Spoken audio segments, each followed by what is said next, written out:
Elle savait, mais sauf qu'elle ne connaissait pas les jours. Elle était à la fois forte et fragile. Le Seigneur lui avait révélé ça en 2009. La vision était comment?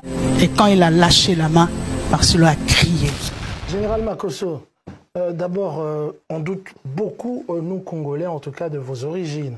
Parce que vous avez un nom qui est familier des Congolais, Makosso. Donc un nom qu'on trouve généralement au Congo, mais qui signifie le sabot du cochon. Tout à fait. J'ai appris cette nouvelle lorsque je suis devenu populaire. J'ai rappelé aux Congolais que chez nous, les Gagou en Côte d'Ivoire, ça veut dire l'enfant bien-né. Quand vous allez au niveau du Gabon, c'est le nom d'un fleuve au niveau du Gabon et je ne connais pas sa signification au niveau du Cameroun. Donc, je renie totalement la signification de ce nom congolais sur ma vie. Au nom de Jésus-Christ de Nazareth, je ne suis pas le pied d'un cochon. Mais ça n'enlève en rien la signification. La signification. Oui, oui, chez vous. Oui. Pas chez nous. Chez nous, c'est l'enfant bien-né, Makosso. Voilà. Parce que des Congolais prennent souvent ça pour me provoquer, mais j'aimerais juste leur rappeler qu'ils ne sont pas les propriétaires du nom Makosso. Il y a Makosso au Gabon, Makosso en Côte d'Ivoire, Makosso au Congo et Makosso au Cameroun. Moi, je suis le Makosso de la Côte d'Ivoire. Je pense que ceux qui disent aussi de maman blanche comme ça, je crois que le même sort peut les arriver aussi. Ils vont mal finir. C'est pour ça le pasteur Denis Lessé a vite fait de se repentir. Très vite fait. C'est pourquoi il a eu peur de votre... C'est pas question qu'il a eu peur, parce que c'était un scandale. C'est méchant ce qu'il a fait. C'est grave. Un homme est à terre. Il est puissant, Denis Lessé, au pays. Hein. C'est pas qu'il est puissant et je suis son père spirituel en matière des réseaux sociaux. Spirituel. Oui, en matière des réseaux sociaux, c'est mon fils. En matière spirituelle, c'est un prophète. Non, je ne parle pas en matière spirituelle. Je dis en matière des réseaux sociaux, voilà. Denis Lessé est mon fils. On va recadrer juste un truc. On va recadrer juste un truc. Quand est-ce qu'on peut accepter une prophétie? Le prophète Denis Lessé dit, avant la mort des mamans blanches, il dira... Il y a un grand homme de Dieu qui va nous laisser. Et puis, on a eu une perte d'un grand homme de Dieu. Le pasteur Barouti. Le pasteur Barouti. Il dira encore, il y aura une femme. La femme d'un grand homme, d'un grand pasteur va nous quitter. On a vu la mort de maman, la défunte maman Blanche. Ça s'est réalisé. Je vais vous dire une chose prophétie ou pas qui va vous choquer. Le prophète Denis Lessé, quand moi j'ai demandé à Dieu, il m'a dit, c'est mon serviteur. Cet homme est un prophète authentique de Dieu. Ah ouais. Authentique. Mais, là où il y a nuance, c'était le propos du Congo-Ça. Dire que selon certaines informations, maman Blanche serait allée faire BBL. Il n'aurait pas dû le dire. Pour un prophète ne parle jamais sur la base de certaines informations. Là, ce n'était pas la prophétie. Là, ce n'était pas la prophétie. Là, il a commis une faute grave en tant que serviteur de Dieu. Parce que la Bible nous dit, pleurer avec ceux qui pleurent. Il aurait dû pleurer. On aurait dû le voir au stade en train de pleurer. Mais l'esprit Congo-Ça, et ça m'étonne même que... Chez nous, on appelle ça songi-songi. Voilà, l'esprit songi-songi étant rentré dans son corps. Il a commis une faute, il a reconnu et il a présenté ses excuses. Excuses que je trouve qu'il était sincère parce qu'il y a certaines personnes qui disent que non, c'est parce qu'il a peur de la prison. Un prophète n'a pas peur de la prison. Un prophète est à l'aise lorsqu'il y a une menace contre lui. Mais il a reconnu parce que moi, en Côte d'Ivoire, j'ai vécu le même cas avec Debordo Likumfa. Tu me traitais d'avoir tué ma femme. Et les gens disent à Debordo, ce que tu fais est grave. Et il est venu à la maison voir la réalité des gens qui pleurent. C'est là qu'il s'est rendu compte que la mort n'est pas un jeu, c'est pas un buzz. Et c'est là qu'il a présenté ses excuses. Et je pense que ce que le pasteur Denis Lessé a fait, c'est quelque chose de saluable, c'est quelque chose de noble. Quand vous avez un chef d'État qui se déplace à un funérail, faites attention. C'est qu'il a fait sérieuse. Je suis le pasteur Dorcas, Josepha Daniel, la marraine du couple Tunassi, Marcelo et Blanche. Donc je les ai rencontrés, ça fait plus de 20 ans. C'est comme si c'était hier.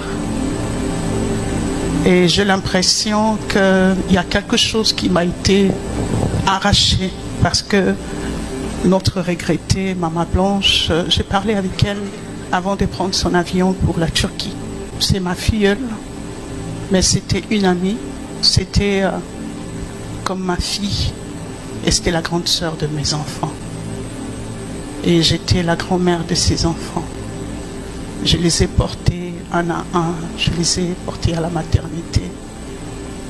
Je les ai amenés à l'école. Blanche, excusez-moi de l'appeler comme ça, parce que c'est cette façon que je suis proche d'elle. Je sais que c'est votre grand-mère spirituelle, mais c'est ma fille. Je l'ai rencontrée il y a, je peux dire, plus de 20 ans. Blanche a habité à côté de moi sans savoir que je la rencontrerai un jour dans d'autres circonstances. À l'époque, j'habitais à Kinshasa, à Beaumarchais. Il y avait sa cousine qui habitait à côté. Et c'était une très belle jeune fille. Et elle était belle, très belle. Une très belle femme, très timide, très réservée. Et je me rappelle encore, j'avais l'habitude, quand elle sortait avec ses cousines pour aller faire des courses, je la suivais pour lui parler de Jésus.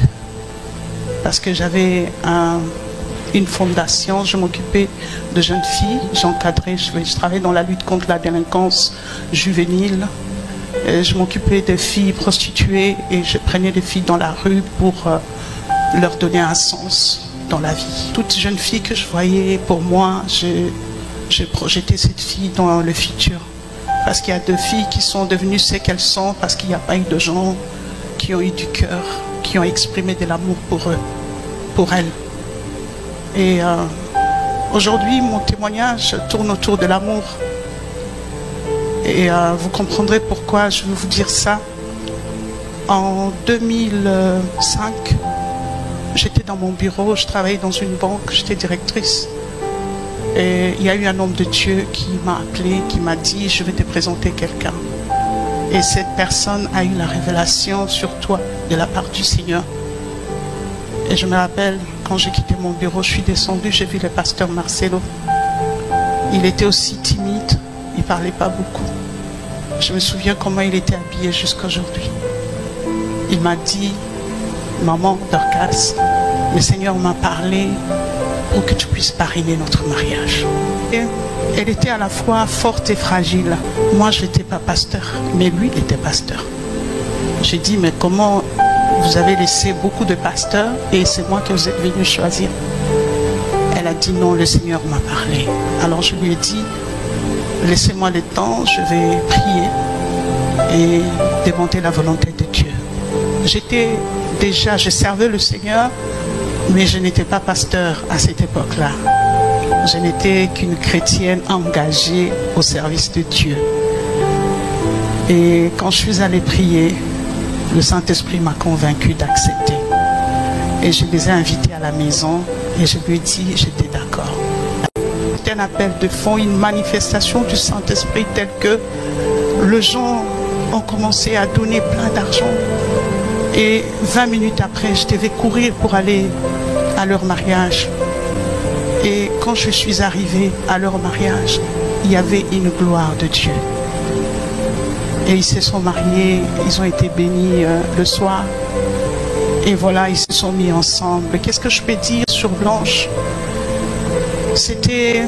Elle était à la fois forte et fragile. C'est quelqu'un qui ne savait pas se disputer. Elle ne pouvait pas, comment je peux dire, entrer dans un débat avec une personne, chercher à trop argumenter. Non, c'était une personne très pacifique. Et depuis que je l'ai connue jusqu'à leur gloire, elle n'a jamais changé d'attitude vis-à-vis de moi. Servir Dieu n'est pas seulement être à la chair. Servir Dieu, c'est faire du bien aux autres. Je me souviens dans la parole de Dieu, lorsque un des docteurs de la loi, pour tenter Jésus, ils viennent poser la question à Jésus, quel est le plus grand commandement? Parce que eux, ils savaient qu'il y en avait 10. Mais Jésus va prendre les chiffres 10, il va enlever les zéros pour dire, le reste des commandements c'est nul sans que l'amour, si l'amour n'est pas au centre. C'est-à-dire, on enlève le 0 sur les 10 et on laisse un seul et unique commandement. Tu aimeras Dieu de tout ton cœur et tu aimeras le prochain comme tu t'aimes toi-même. Aimer les prochains, c'est donner. Vous avez toujours entendu parler le pasteur Marcelo, il part toujours d'une femme et dit, cette femme-là m'a offert un véhicule Je suis cette femme-là. J'étais là. En ces moments-là, il y a beaucoup de serviteurs de Dieu qui se sont ligués. Ils se sont dit, comment pouvez-vous faire ça? Je le fais parce que Dieu me l'a demandé de faire. Et je continue à le faire jusqu'aujourd'hui. Je continue à le faire. Ne faites toujours pas des choses quand les gens sont au sommet. Mais vous ne savez pas quel est leur avenir. Parlons de sa mort. Elle savait qu'elle allait mourir. Elle savait. Mais sauf qu'elle ne connaissait pas les jours. Le Seigneur lui avait révélé ça en 2009. En 2009, nous étions en prière à la Compassion avant que la Compassion n'ait l'explosion qu'il y a aujourd'hui. On était en prière parce que quand ils ont déménagé vers Limité, le pasteur m'avait demandé si je peux venir aider Blanche parce qu'il fallait monter le département de femmes. Je suis venue, je travaillais avec elle. Qu'est-ce qui s'est passé un jour pendant la prière? Elle a vu une vision. Elle dormait la nuit, elle a fait un rêve. Et ce même jour, moi j'ai vu une vision. Je suis venu partager la vision avec elle. La vision était comment?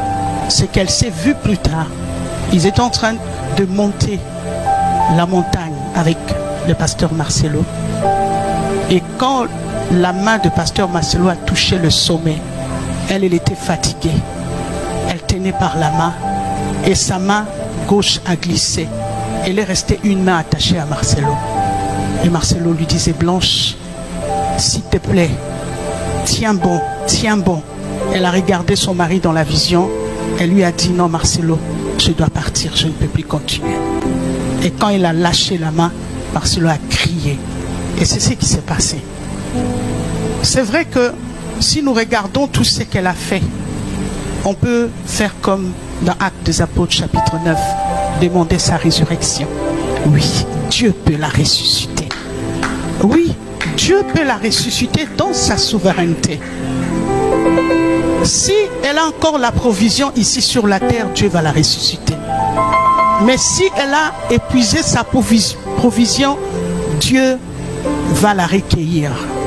Pour preuve, lorsque j'ai appris la nouvelle, j'ai pleuré comme un enfant. J'étais devenue folle dans ma chambre d'hôtel.